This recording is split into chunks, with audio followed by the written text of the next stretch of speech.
Assalamualaikum warahmatullahi wabarakatuh. Saya Suliasi, Kepala Sekolah SD Negeri 139 Sukarasa, Kecamatan Sukarasa, Kota Bandung. Pada hari ini saya akan diwawancarai oleh Rosadi, calon guru penggerak angkatan ke-10. Assalamualaikum warahmatullahi wabarakatuh, Ibu. Waalaikumsalam warahmatullahi wabarakatuh. Apa kabar hari ini? Baik, alhamdulillah. Terima kasih sudah meluangkan waktu buat saya. Iya, Pak. Dalam kegiatan CGP ini, Bu, ada tugas yang harus dilaksanakan mengenai wawancara di modul 3.1 mengenai dilema etika nih dalam atau bujukan moral ya, antara hati sama keadaan mungkin yang berbicaranya. Izinkan saya memberikan pertanyaan, ada 8 pertanyaan, Bu nih, yang harus dijawab.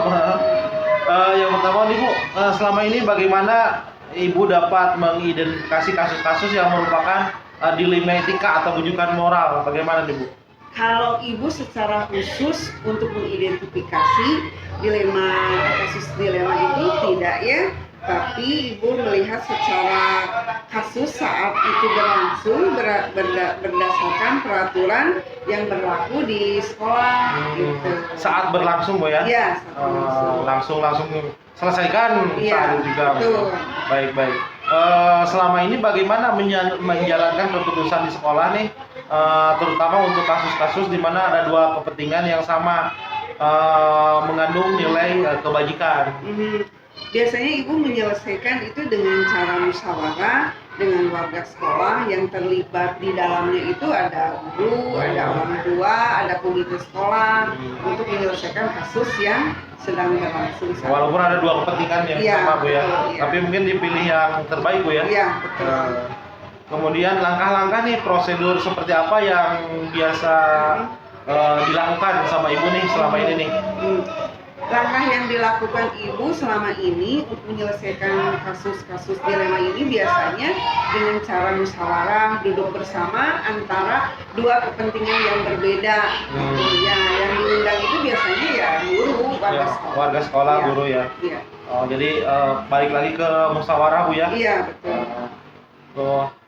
Yang keempat, Bu, hal apa saja nih yang selama ini dianggap efektif nih untuk mengambil keputusan pada kasus-kasus dilema etika nih, yang paling efektif nih dalam mengambil keputusannya apa? Biasanya Ibu mengambil keputusan secara efektif itu biasanya agar kedua belah pihak itu dapat menerima, itu Ibu mengambil keputusan suara terbanyak gitu yang Ibu lakukan saat ini. Baik, kemudian hal apa saja nih yang selama ini merupakan tantangan dalam mengambil keputusan pada kasus-kasus dilema etika nih? Yang merupakan tantangan nih dalam mengambil keputusan? Ya, Ibu menyelesaikannya dengan secara secepatnya agar kasus itu tidak berlarut gitu. Baik. Kemudian apakah Ibu memiliki sebuah jadwal tertentu atau dalam menyelesaikan kasus dilema etika ini, atau langsung menyelesaikan di tempat, atau memiliki sebuah jadwal untuk menyelesaikan, atau bentuk prosedurnya seperti apa nih? Kalau secara terjadwal itu tidak, tapi Ibu berusaha untuk menyelesaikan kasus tersebut, dilakukan di musyawarah itu, diambil keputusan saat itu. Langsung diselesaikan. Di saat itu ya, Bu ya. Ini, Bu, mengenai seseorang nih atau faktor-faktor nih yang selama ini mempermudah dalam mengambil keputusan dalam kasus-kasus dilema etika, apakah ada nih faktor atau seseorang atau siapa saja nih untuk mempermudah Ibu dalam mengambil keputusan nih?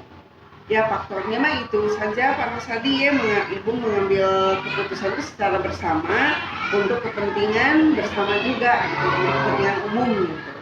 Berarti lebih ke semua mungkin, Bu ya? Iya. Jadi mengambil keputusannya secara bersama gitu. Secara bersama, baik. Pertanyaan terakhir, Bu. Iya, boleh. Dari semua yang telah disampaikan nih, yang tadi dari awal, pembelajaran apa yang dapat dipetik dari pengalaman selama mengambil keputusan dilema etika ini? Pengalamannya? Ibu harus belajar bijaksana dalam mengambil sebuah keputusan, karena agar tidak salah dalam pengambilan keputusan. Jadi tetap ibu berpedoman pada suara terbanyak itu yang ibu ambil gitu. Baik, baik. Lebih ke kebijaksanaan mungkin Bu ya yang selama ini diterapkan Bu ya. Iya, betul. Baik, mungkin segitu Bu, 8 pertanyaan aja Iya, untuk sama-sama. tugasnya. Baik. Ibu terima kasih banyak wawancara hari ini, semoga selalu sehat Amin. dan tambah bijaksana. Baik Ibu, terima kasih. Assalamualaikum warahmatullahi wabarakatuh. Waalaikumsalam.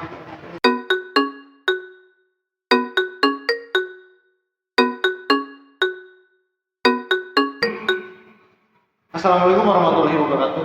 Waalaikumsalam warahmatullahi. Bu Mariani apa kabar? Baik, alhamdulillah. Terus tadi gimana kabar? Alhamdulillah luar biasa. Masih tetap ya jadi kepala sekolah. Semangat terus. Harus dijalani. 10 periode lagi. Baik Ibu, saya mendapat tugas nih dari CGP Guru Penggerak Angkatan 10 nih, kebetulan saya di Kota Bandung. Sukses ya Pak. Terima kasih, akan coba mencari ilmu dari Ibu nih mengenai dialektika nih, mengenai wawancara hari ini, kasusnya mungkin dari berbagai kasus yang Ibu hadapi di Sola 195 ya Bu ya. Banyak sekali kasus, mungkin saya harus belajar ke Ibu nih tugasnya begitu. Satu pertanyaan dulu Bu, bagaimana nih Ibu dapat mengidentifikasi kasus-kasus yang merupakan dialektika nih atau rujukan moral di sekolah ini nih? Kalau kita tahu bahwa dilema etika itu kan ketika ada suatu permasalahan yang baik dan yang buruk. Kalau rujukan moral itu yang baik dengan yang baik ya. Yeah. Nah sebenarnya mudah sekali diidentifikasi, tapi pemecahannya yang sulit ya Pak ya. Pemecahannya yang sulit karena masalah itu kan kita harus dilihat dari berbagai macam sisi. Iya. Jadi kalau dilema etika itu kita harus merujuk pada kebenaran, bahwa yang benar adalah tetap benar. Kalau rujukan moral kita harus melihat seberapa masalah itu berdampak kepada sosial atau pribadi. Baik. Terus Bu, selama ini nih bagaimana menjalankan pengambil keputusan di sekolah, terutama untuk kasus-kasus di mana ada dua kepentingan nih yang sama benar gitu, sama-sama mengandung nilai kebajikan ya. Di sisi lain kita bingung nih, bagaimana Ibu mengambil keputusan itu? Oke. Kalau bagi saya semua permasalahan, jika permasalahan itu dua-duanya benar gitu ya. Iya. Nah, saya akan mengajak stakeholder yang ada di sekolah, warga sekolah, guru-guru, yang terlibat dengan masalah tersebut. Iya. Jadi tidak saya ambil keputusan berdasarkan diri sendiri, tapi Iya. berdasarkan Musyawarah. Nah, jika dua-duanya hal itu benar, dampaknya yang mana nih? Yang negatifnya sedikit, yang positifnya lebih banyak. Gitu. Ambil yang lebih kepentingan umum mungkin ya, kepentingan bersama ya, kepentingan bersama. Terus ada langkah-langkahnya atau prosedur seperti apa nih yang biasa Ibu lakukan selama ini untuk penyelesaiannya? Oke. Kalau langkah-langkahnya pertama saya mengidentifikasi masalah dulu. Saya belum melibatkan orang, jadi saya mengkaji dulu masalah ini apa. Kemudian setelah saya mengidentifikasi masalah, saya panggil beberapa orang atau beberapa kepentingan yang terdapat dalam masalah tersebut untuk duduk bareng. Berarti menemukan secara bersama-sama mungkin ya, seperti itu. Kemudian Bu, apa saja sih yang selama ini paling efektif dalam mengambil keputusan pada kasus-kasus dilema etika ini nih, yang paling efektif menurut Ibu? Kalau bagi saya paling efektif adalah musyawarah. Musyawarah yang paling efektif. Musyawarah, karena kalau saya menentukan pemecahannya sendiri itu namanya otoriter. Betul. Ya kan? Tapi kalau berdasarkan musyawarah atas rembukan bersama itu yang paling efektif sekali menurut saya. Tantangannya apa nih Bu dalam? Tantangannya pasti banyak lah, karena satu kepala beda dengan banyak kepala, ya kan? Jadi kepala sekolah harus bisa membaca situasi ataupun ide-ide pemecahan masalah itu dari berbagai macam sisi ya, sudut ya, sehingga pemikirannya nanti bulat jadi satu ya. Iya. Apakah Ibu nih mempunyai waktu atau jadwal tertentu nih dalam penyelesaian sebuah kasus etika, atau langsung pada saat itu menyelesaikan, atau ada dijadwalkan nanti, atau dalam bentuknya seperti apa? kan kalau permasalahan kita tidak bisa ada jadwalnya ya Pak. Kadang permasalahan itu ujuk-ujuk ada. Tiba-tiba Ya, ada. tiba-tiba ada. Tiba-tiba. Nah ketika permasalahan itu ada, saya spend waktu sebentar. Saya mengkaji dulu, mengidentifikasi permasalahan itu apa, baru langsung saya rembukan bersama warga. Baik. Berarti ada jeda untuk melihat dulu, Ya. refleksi dulu mungkin Ya, Ibu apa yang betul. terjadi dan sebagainya mungkin ya. Kemudian dari situ baru diambil keputusan Ya, mungkin Bu ya. betul. Ya kemudian ada nggak seseorang nih atau faktor-faktor nih Bu yang selama ini mempermudah Ibu mengambil keputusan dalam kasus-kasus dilema etika ini? Faktornya satu, yaitu kebersamaan warga sekolah. Oh berarti lebih ke kebersamaannya Iya, Bu ya. kebersamaan. Jadi mereka lah yang mendukung saya untuk memecahkan setiap permasalahan yang ada. Berarti faktornya tetap lagi kembali ke lingkungan sekolah Bu ya, warga sekolah ya. Dari semua nih, dari satu pertanyaan tadi satu sampai barusan, kemudian Ibu dari berbagai kegiatannya, pembelajaran apa sih yang dapat dipetik dari pengalaman Ibu selama mengambil keputusan dilema etika ini? Permasalahan dilema etika memang sangat sulit ya, karena dua hal yang sama-sama benar. Tapi balik lagi bahwa untuk cari pemecahannya, saya cari yang menunjang hajat hidup orang banyak. Berarti kembali lagi ke kebijaksanaan Ibu sebagai kepala sekolah mungkin untuk menghidupi Ya, semua kepentingan bersama ya. Oh, jadi itu tidak bisa baik. kita mengutamakan si A, si B, tapi kepentingannya bagaimana? Walaupun sama-sama benar Betul, gitu. walaupun sama-sama benar, si A benar, si B benar, tapi Iya. kebersamaan warga sekolah itu benar nggak, ada nggak, Iya. atau seberapa besar? Betul. Mungkin banyak sekali Bu ya yang kasus-kasus Banyak sekali. dari mulai mungkin gurunya, dari mulai siswanya Siswa, ya, orang tua, ya, masyarakat sekitar. masyarakat sekitar, betul. Belum lagi mungkin kalangan atas Bu ya. Iya, betul.